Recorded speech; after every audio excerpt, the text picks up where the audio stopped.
आज हमारे साथ उपस्थित हैं श्री खड़ीवाले जी, जो दादा नाम से परिचित हैं और ये पुणे में और मुंबई में अपनी आयुर्वेद की प्रैक्टिस करते हैं।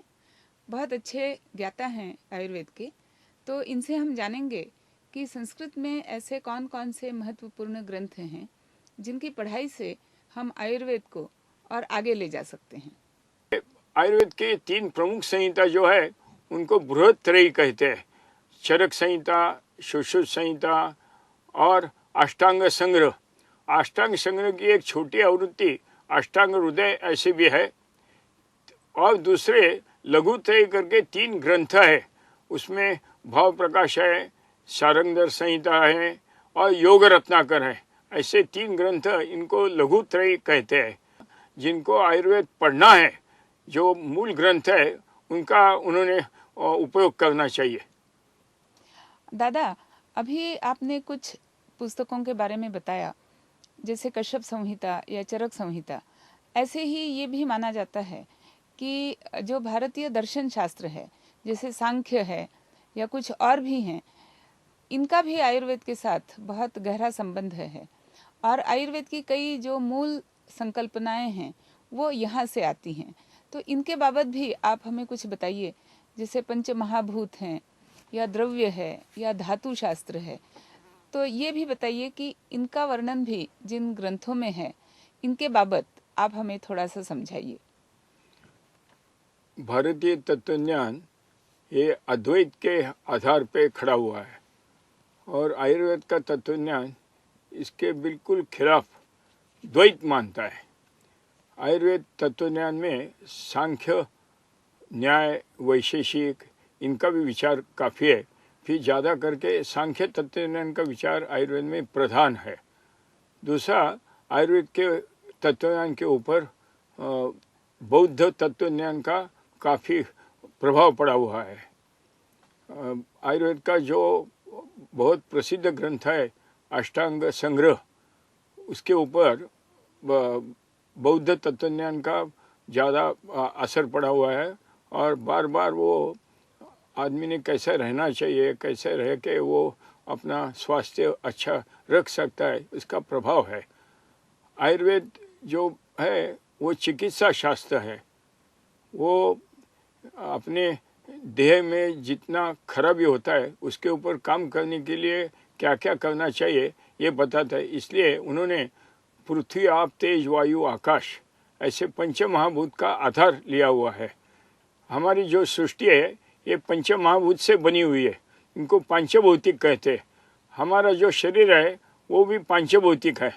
हमारे शरीर में जो बीमारी होती है वो भी पांचभौतिक स्वरूप में होती है और हमारे ये बीमारी के लिए जो इलाज है वो हमारे चारों ओर इधर उधर जो है वो सृष्टि जो पंचभौतिक है उसमें से हम इलाज ढूंढते हैं, जिसको हम वनस्पति कहते हैं।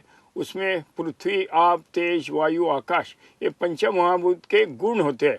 हमारी बीमारी में भी ये इनके कम ज़्यादा ऐसे होती है और इनके लिए हम ऐसे खोज में होते हैं कि हमारे शरीर में पृथ्वी तत्व ज़्यादा हो गया तो उसके लिए कम करने के लिए फिर वायु और आकाश तत्व की मदद हम लेते हैं। आयुर्वेद का ध्येय ये है कि स्वस्थस्य स्वास्थ्य रक्षणम और आतुरस्य रोग निवारणम। उसके लिए आयुर्वेद जो काम करता है वो अपने शरीर का ख्याल करके काम करता है। इसलिए पृथ्वी, आप, तेज, वायु, आकाश ये 5 महाभूतों से जो अपना शरीर बना हुआ है उसके लिए बीमारी के लिए वो जो ढूंढता है वो सब अपने आसपास ही होता है। उसके लिए कहीं और दूर जाना नहीं पड़ता है। हमारे आसपास जो वनस्पति है, वृक्ष है, पेड़ है, लता है, ये भी सब पांचभौतिक है। तो जिसकी कमी शरीर में है उसके अच्छे के लिए हम दूसरी वनस्पति ढूंढते। शरीर में जो ज़्यादा बढ़ा हुआ है उसको कम करने के लिए भी ऐसे हम द्रव्य ढूंढते हैं कि भाई शरीर में पृथ्वी तत्व बढ़ा हुआ है, आप तत्व बढ़ा हुआ है, मोटेपन आया हुआ है, तो उसके लिए फिर ऐसी दवाई की जिससे ये पृथ्वी आप तत्व कम हो जाए और आकाश वायु तत्व बढ़े। तो आयुर्वेद ये पंचमहाभूत का जो सिद्धांत है उसको मानते हैं। दूसरा एक सिद्धांत जो है वो त्रिदोष का सिद्धांत है। कोई लोग ऐसे बोलते हैं कि त्रिदोष शक्ति है। तो त्रिदोष ये भी द्रव्य है, वात पित्त कफ, ये अपने ताकत से सर्व दुनिया में सब काम करते हैं। इसमें जो कफ है, ये कफ हमें शरीर में बल देता है। हमारा जो पित्त है वो शरीर में ऊर्जा देते हैं, और हमारे शरीर में जो सब हलचल है वो वायु के हिसाब से होता है। और आयुर्वेद ऐसा कहता है कि कफम पंगु पित्तम पंगु पंगवो मलधातवा वायुना यत नियंते तत गच्छन्ति मेघवत। वायु ये प्रधान है और वायु के ऊपर सब अपना कारोबार चलता है। तो ये जो 3 दोष है, ये 3 दोष शरीर में 7 धातु के साथ रहते हैं। रस, रक्त, मांस, मेद, अस्थि, मज्जा, शुक्र, इनको धातु इसलिए कहते हैं कि शरीर का वो धारण करते हैं। और ये जो वात पित्त कफ दोष है, ये इनके आश्रय से अपना कार्य करते हैं। वैसे ही शरीर में और 3 मल होते हैं कि अपना जो शरीर है वो शरीर ऐसा है कि शरीर में हर सेकंड या हर क्षण चयापचय चालू है। कोई शरीर में अच्छा बनता है, शरीर में जो मल बनता है वो शरीर से बाहर निकलना चाहिए।